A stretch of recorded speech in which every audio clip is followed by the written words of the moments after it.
Hi everyone, welcome back to my YouTube channel once again. इस video में मैं आपके साथ सॉफ्टवेयर एज ए सर्विस के बारे में डिस्कस करूंगा। पिछली वीडियो में मैंने आपके साथ इंफ्रास्ट्रक्चर एज ए सर्विस के बारे में बताया था।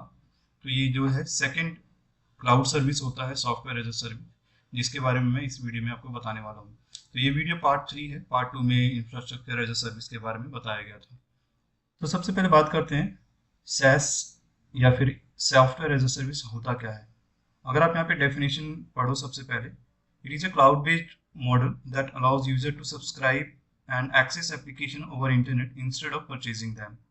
उनकी डेफिनेशन साफ साफ ये बता रहा है कि आपने एक एप्लीकेशन जो है आपने परचेज किया है, जो कि एप्लीकेशन जो रन हो रहा है वो क्लाउड पे रन हो रहा है, ना कि आपकी फिजिकल मशीन पे।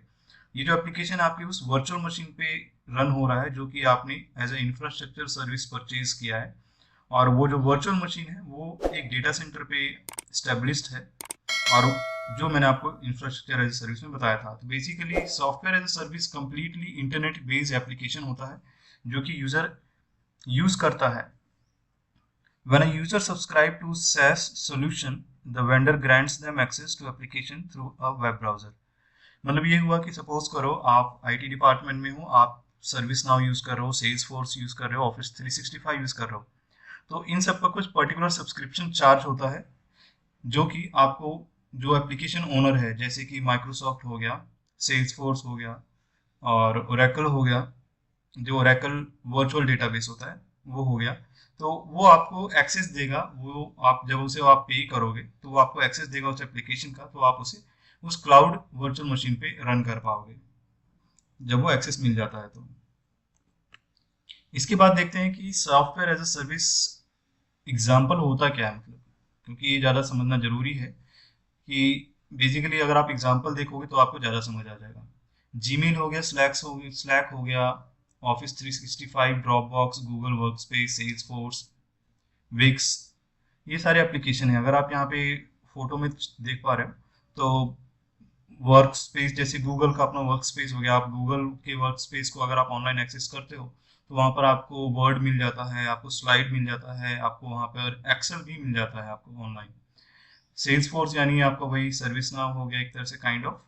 और आपका स्लैक हो गया, स्लैक आपका टीम की तरह होता है, वेबएक्स की तरह होता है, जो कि मीटिंग वगैरह के लिए यूज़ किया जाता है डिपार्टमेंट में, आईटी डिपार्टमेंट में या भी किसी भी डिपार्टमेंट में ये यूज़ किया जाता है। तो ये तो एग्जाम्पल थे। अब आगे बढ़ते हैं। किसी भी चीज़ को समझने के लिए आपको उसका डिफरेंस भी पता होना चाहिए। तो जैसे कि लास्ट वीडियो मैंने आपको बताया था कि इंफ्रास्ट्रक्चर एज ए सर्विस क्या होता है, जो कि एक पर्टिकुलर कंप्लीट इंफ्रास्ट्रक्चर होता है जो कि क्लाउड बेस्ड होता है। क्लाउड पे आपका होता है इंफ्रास्ट्रक्चर, वहाँ पर आपका वर्चुअल मशीन होता है, आपका सब कुछ वहीं पे इंस्टॉल होता है, डेटाबेस वहीं होता है, सर्वर वहीं होता है। जो सर्वर होता है उसी में वर्चुअल मशीन आपका चल रहा होता है, उस वर्चुअल मशीन में आपका विंडोज चल रहा होता है या फिर लिनक्स चल रहा है यहाँ पर।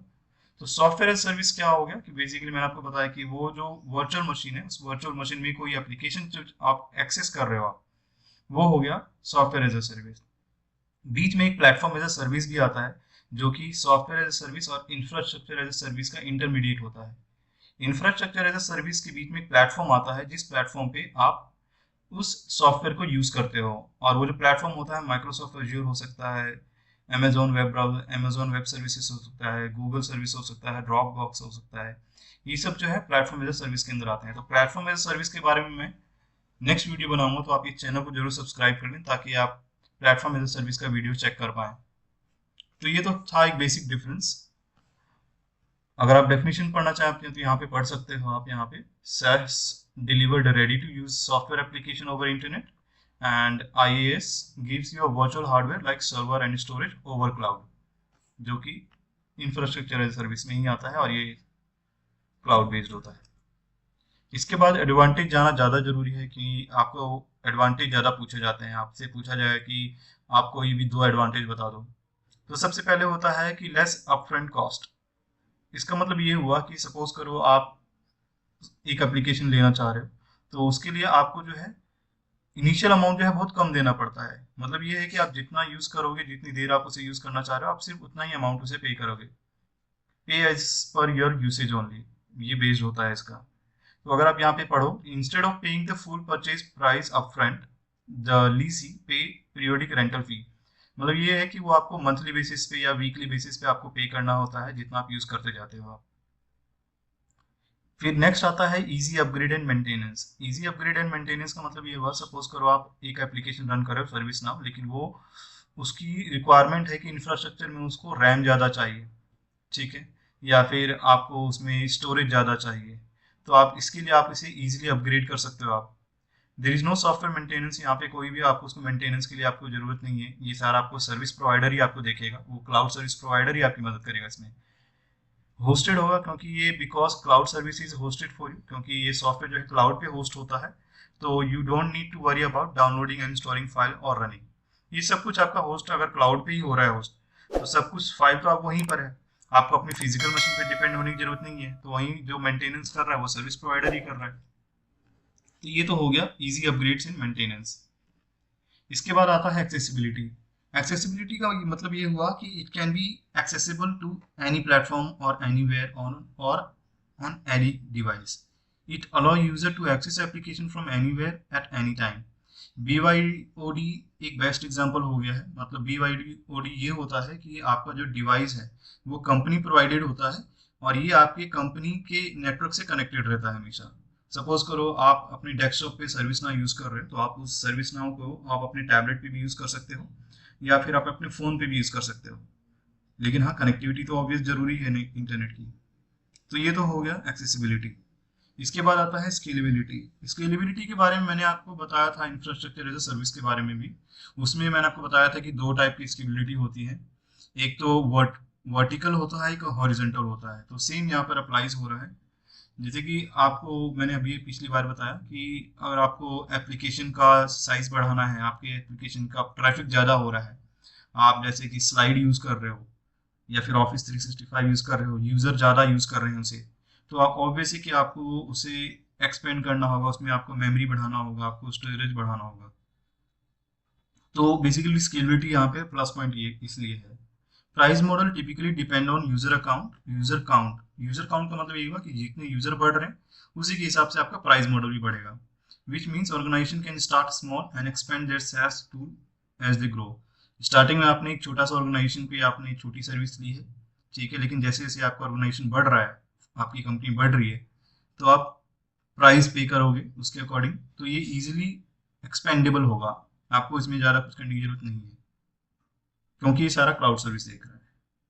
इसके बाद आता है इंटीग्रेशन कैपेबिलिटीज। इंटीग्रेशन का मतलब ये हुआ कि ये इंटीग्रेटेड है किसी भी अदर एप्लीकेशन के साथ। आप एक एप्लीकेशन यूज कर रहे हो तो वो किसी भी दूसरे एप्लीकेशन के साथ इंटीग्रेटेड हो सकता है।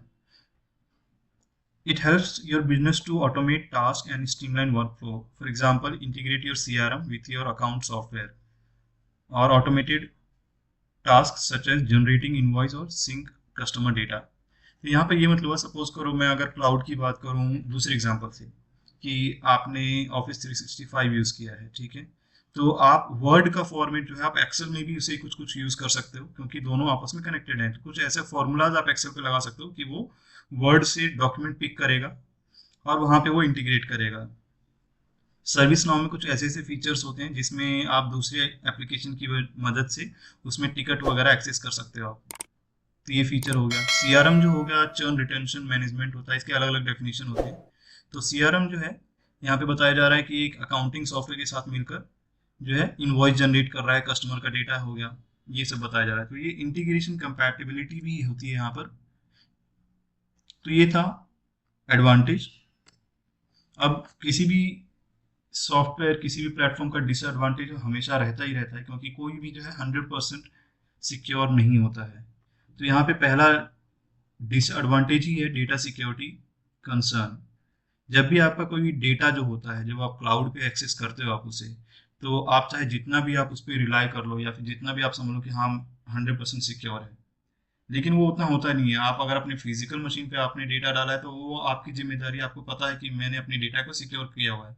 लेकिन अगर आपका डेटा किसी क्लाउड पे है या फिर किसी दूसरे वर्चुअल मशीन पे रन हो रहा है, तो ऑब्वियस है कि आपको भी कंसर्न रहेगा कि डेटा जो है कभी भी ब्रीच हो सकता है, प्राइवेसी कंसर्न्स हैं यहाँ पर। So this can be concern in industries with strict data protection regulation. तो यहाँ पर यह है कि रेगुलेशन अच्छे होने चाहिए, प्रोटेक्शन रेगुलेशन अच्छे होने चाहिए किसी भी क्लाउड सर्विस के, तो आपको उसके अकॉर्डिंग आपको सर्विस लेनी चाहिए। ऑनगोइंग कॉस्ट का मतलब क्या हुआ कि ये क्यों डिसएडवांटेज में आया।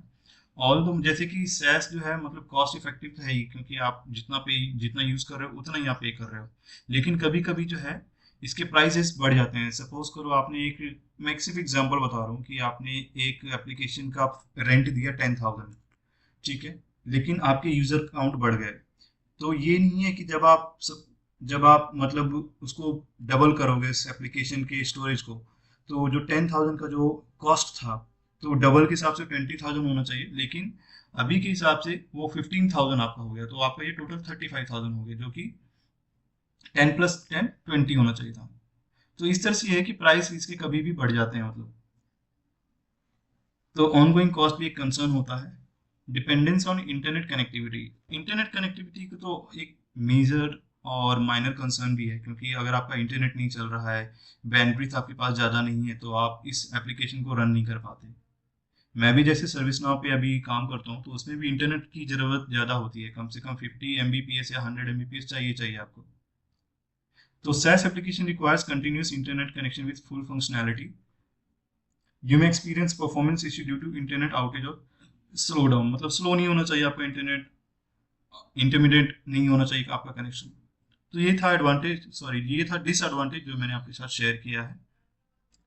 तो इस वीडियो में इतना ही। नेक्स्ट वीडियो में मैं आपको बताऊंगा प्लेटफॉर्म एज अ सर्विस। तो उस वीडियो को देखने के लिए इस चैनल को सब्सक्राइब जरूर कर लें। And thank you for watching this video and have a great day.